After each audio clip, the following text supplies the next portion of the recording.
like, Pilot? Mais oui, monsieur. Come in. Good evening, sir. Here is Miss Eyre. I'll let Miss Eyre be seated. Tea is ready, sir, as you ordered.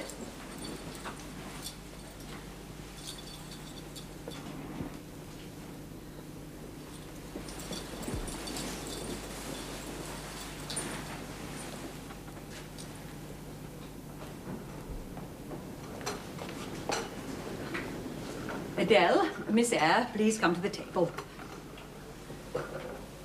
Oh, I am so sorry you had so much estate business, sir. I do wonder at your patience and perseverance in going on with it. Madam, I should like some tea. Oh, yes, of course, sir.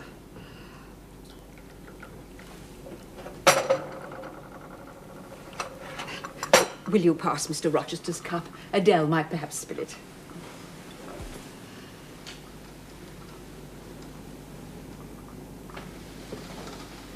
Monsieur, have you a cadeau? A present from Miss Eyre in your boxes? You expect a present, Miss Eyre? Are you fond of presents? I hardly know, sir. I have little experience of them. They are generally thought pleasant things. Generally thought. And what do you think? I'm a stranger, sir. I have done nothing to entitle me to one. Now, don't fall back on over-modesty. I've examined Adele and find you've taken great pains with her. She's not bright, she has no talents. Yet in a short while she's made much improvement. Sir, you have given me my cadeau, praise in my pupil's progress.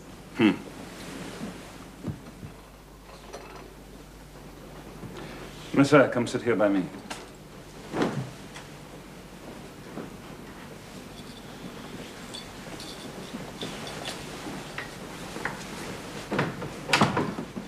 You've been resident in my house 3 months. Yes, sir. And you come from a charitable institution. How long were you there? 8 years, sir. 8 years? You must be tenacious of life. No wonder you've rather the look of another world. When you came upon me in Hay Lane last night, I thought unaccountably of fairy tales. Who are your parents? I have none, sir. Nor ever had, I suppose. Do you remember them? No, sir. I thought not. So, you were out waiting for your people in that lane. For whom, sir? For the men in green. The men in green all forsook England 100 years ago. The moon will never shine on their revels more. Who recommended you to come here? I advertised, and Mrs. Fairfax answered my advertisement. Yes, and I am daily thankful of my choice. Don't trouble yourself to give her a character. I shall judge for myself. She began by felling my horse. Sir? She bewitched my horse. Miss Eyre, you seen much society? None. Outside Lowood, now this house, sir. You read much? Only such books as came in my way. You've lived the life of a nun. No doubt you're well drilled in religious forms. Brocklehurst, do I understand, directs Lowood is a parson, is he not? Yes, sir. And you girls probably worshipped him. As a convent full of novices would worship their father. No, sir. They're very cool. No. What, a convent full of novices not worship their priest? I disliked Mr. Brocklehurst. He was a harsh man, at once pompous and meddling. What age were you when you went to Lowood? About 10, sir. You're now then 18. Yes, sir. Arithmetic, you see, is useful. Without it, I should hardly have been able to guess your age. What do you learn at Lowood? Can you play? Little. That is the established answer. Go into the library. I mean, if you please, Miss Eyre. Excuse my tone of command. I'm used to say do this and it is done. I cannot alter my customary habits for one new inmate. Go then into the library. Take a candle with you, sit down at the piano, and play a tune. Very well, sir.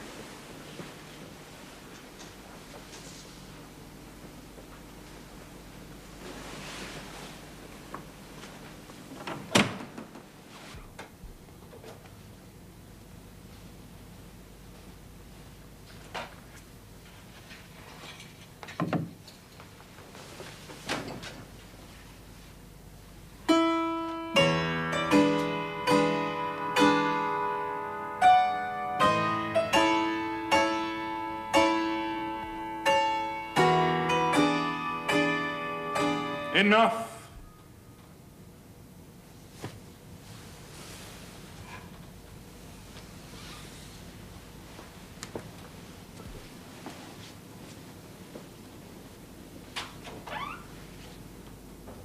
You play a little, I see.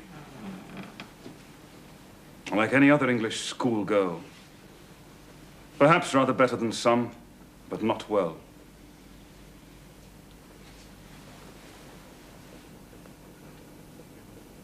Adele showed me some sketches this morning, which she said were yours. They're on the table. Bring them.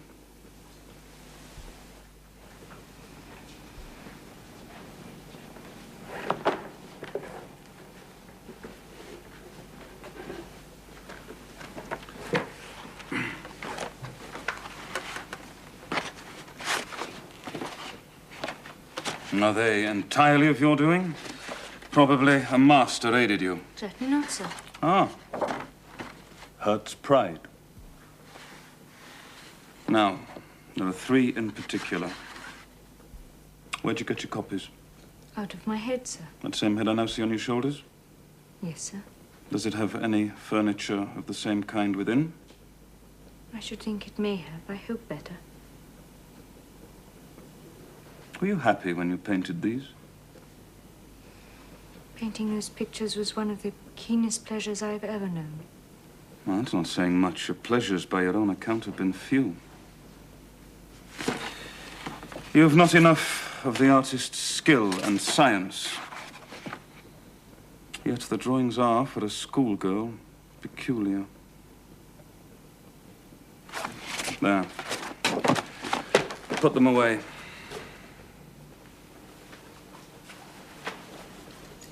It's 9 o'clock. What are you about, Miss Eyre, to keep Adele up so long? Take her to bed.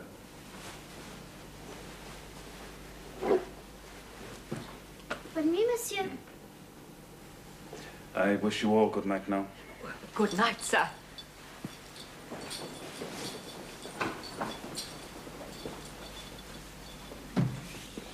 Good night, sir.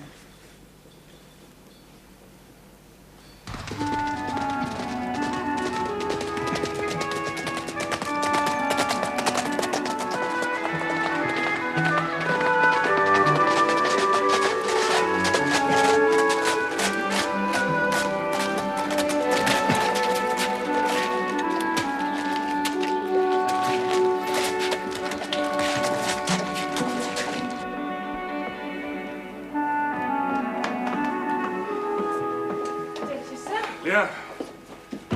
I trust you enjoyed your ride, sir. I trust you've enjoyed your day, Miss Eyre. I have indeed, sir. I am so glad your leg is quite recovered. Oh, 2 days were enough to put that right. All the same, you should not take risks. Otherwise you'll bewitch my horse again. Well, excuse me, Miss Eyre, I must change my clothes. There's not much wrong with him anymore. Been out visiting, I suppose. I imagine he has to call on all the neighbouring gentry. Especially where certain young ladies are concerned. Have you heard talk of the Honourable Miss Blanche Ingram? No? Well, you will, miss.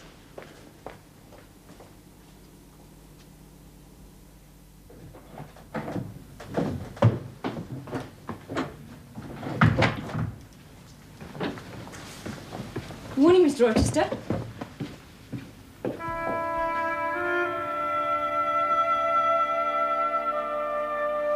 Here's your present.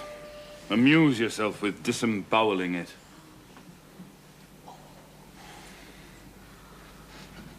Is that Miss Eyre? You wish to see me, sir?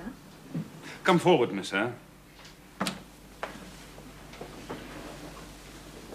Be seated.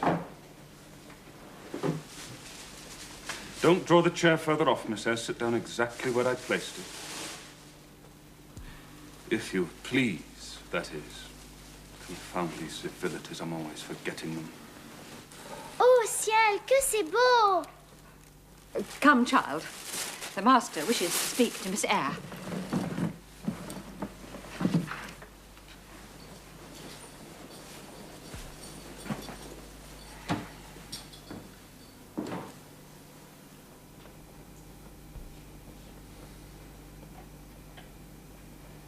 You examine me, Miss Eyre. you find me handsome? No, sir. By my word, there is something singular about you. You have the air of a little nun. Quaint, quiet, grave, and simple, with your arms before you and your eyes generally bent on the carpet. Except, by the by, when they're directed piercingly to my face. As just now.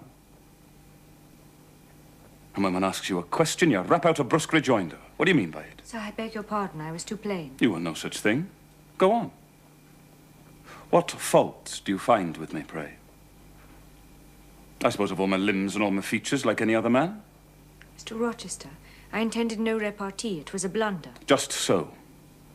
And you shall be answerable for it. Now, Ma'am. Am I a fool? Far from it, sir. You might perhaps think me rude if I inquired in return whether you are a philanthropist. No, young lady, I am not in general a philanthropist. But I bear a conscience. When I was as old as you, I was a feeling fellow enough, partial to the unfledged, unfostered, and unlucky. But fortune has knocked me about since. And now I flatter myself that I'm as hard and tough as an India rubber ball. Pervious, though. Through a chink or two still. Does that leave hope for me? Hope for what, sir? Oh, you look very much puzzled, Miss Eyre. And you're no more pretty than I am handsome. Yet a puzzled air becomes you. Besides, it's very convenient. It keeps those searching eyes off my physiognomy. So, puzzle on. Young lady, I am disposed to be gregarious and communicative tonight. That's why I sent for you. The fire and the chandelier were not sufficient company for me. I can't talk to an old lady or a young child, no pilot, but you. You puzzled me the first evening I invited you down here. But pleased me now to draw you out, to learn more of you. Therefore speak. About what, sir? Oh, whatever you like. You're dumb, Miss Eyre? Stubborn? And annoyed, hmm? Ah, I put my request in an absurd, almost insolent form. Miss Eyre, I beg your pardon.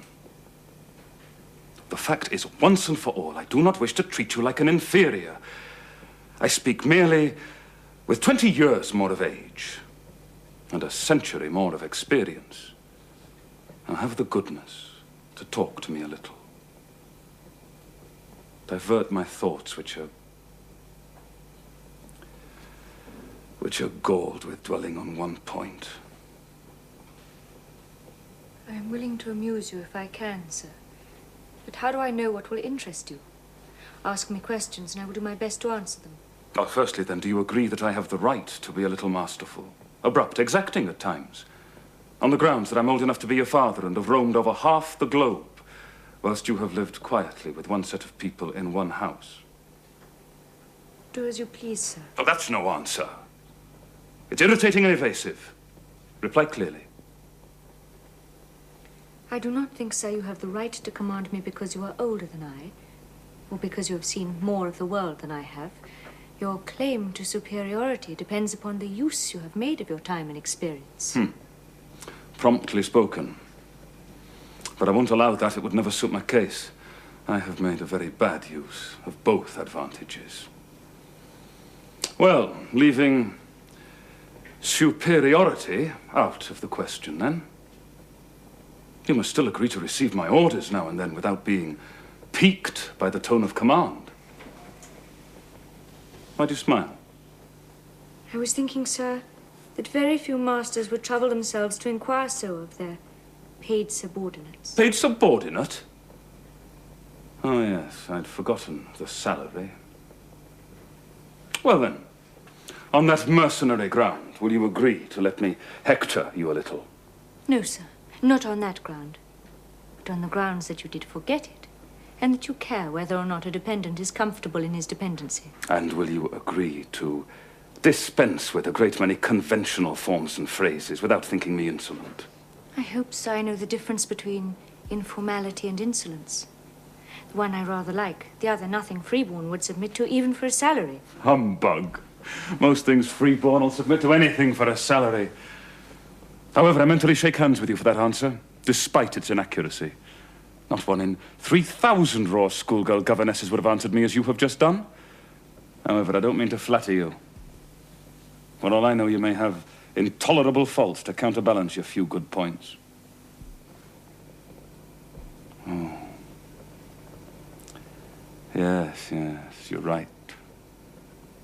I've plenty of faults of my own. I was thrust onto a wrong tack at the age of 21, and I've never recovered the right course since. I might have been different. I might have been as good as you. Wiser. Almost as stainless.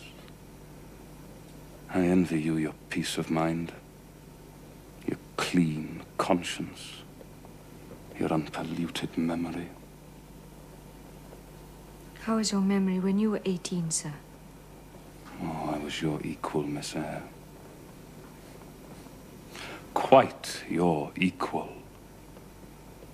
Nature meant me to be, on the whole, a good man, Miss Eyre. But you see, I am not. I am a trite, commonplace sinner, hackneyed in all the petty dissipations of the rich and worthless. I wish I'd stood firm. God knows I do.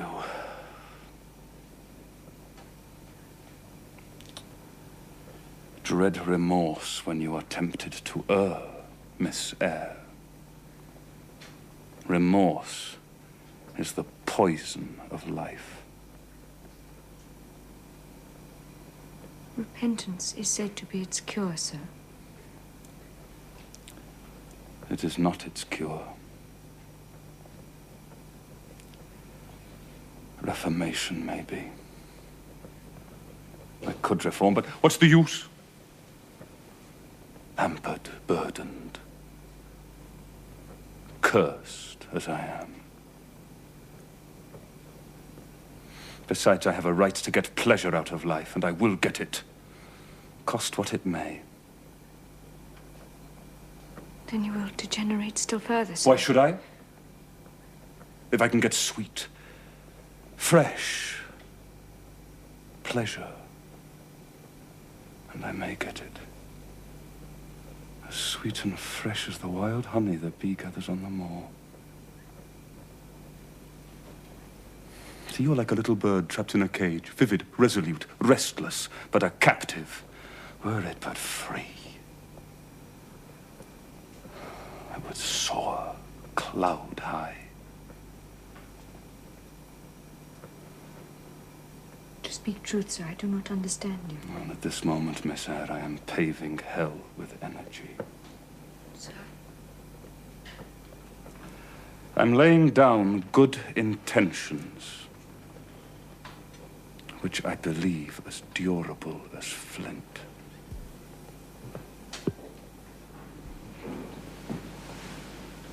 Are you afraid of me because I talk like a sphinx? Your language is enigmatical, sir. Though I am bewildered, I am certainly not afraid. Voici, mademoiselle. Where are you going? To put Adele to bed. It is past her time. She's beautiful, is she not? A miniature of her mother. The little seductress. Sir? Never mind, I shall explain someday. Good night, Miss Eyre. Good night, sir.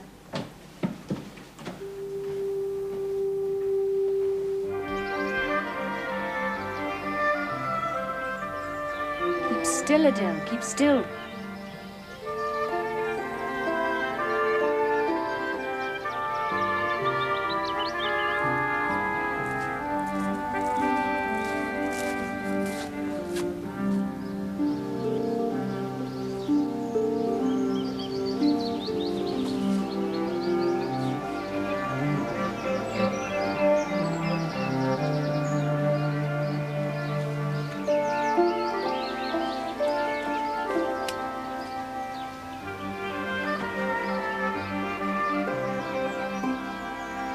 Que se passe-t-il, mademoiselle? Je commence à avoir froid. Let me rest for a moment, Adele.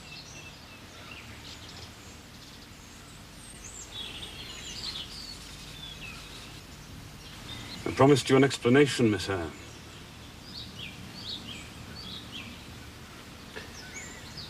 Your pupil, Adele, is the daughter of a French opera dancer, Céline Varron, for whom I once cherished a grande passion.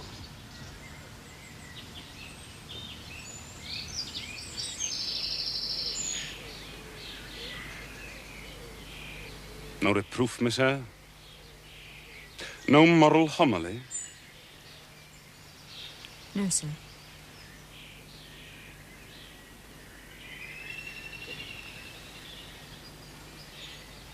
I like this day. I like this sky of steel. I like Thornfield. My home as it could be. Yet how long have I abhorred the very thought of it? Shunned it like a plague house. Feared it. Feared it, sir. I was speaking of Céline Varron. I called one evening when she didn't expect me and found her with another man. Mademoiselle, Thank you, Adele. pour vous. Go and read your book, child.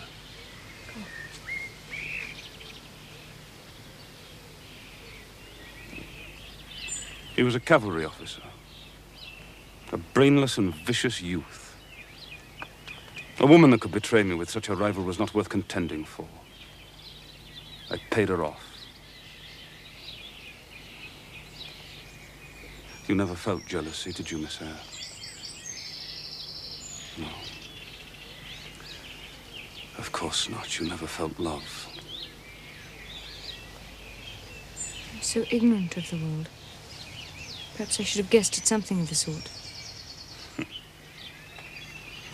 Now you know she is the illegitimate offspring of a French opera girl, you will perhaps think differently of your post and your protégé.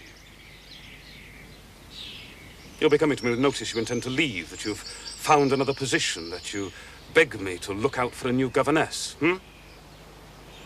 No, sir. Adele is not answerable for either her mother's faults or yours. I have a regard for her. Now that I know she is in a sense parentless, forsaken by her mother and disowned by you, sir, I'll cling even closer to her than before. Sir? Mr. Barrow, the agent's here, sir. He said you wish to see him at once. Yes, I do. Put him in the library.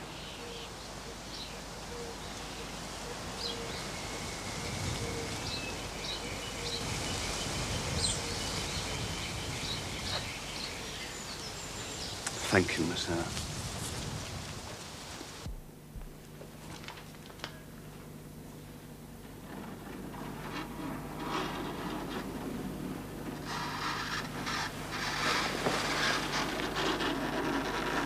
Who's there?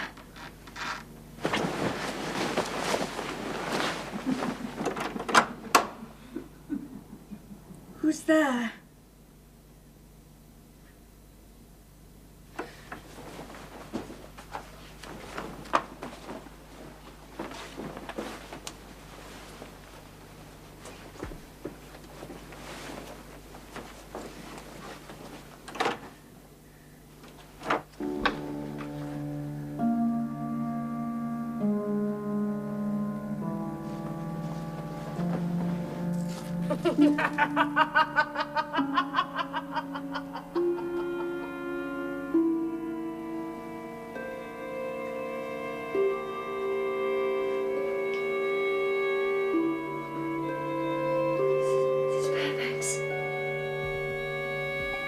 Fairfax.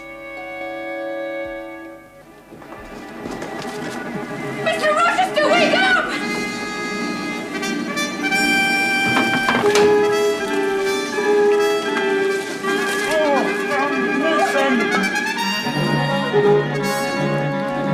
Put it out! Use the blanket.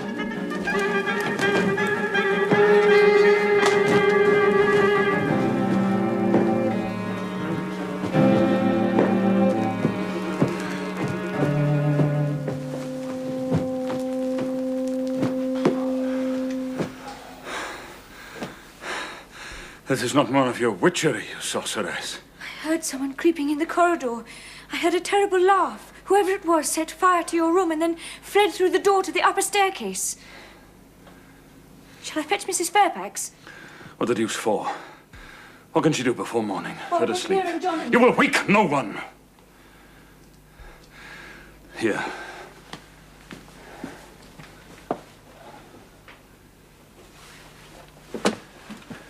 Here, put this around you. Sit there.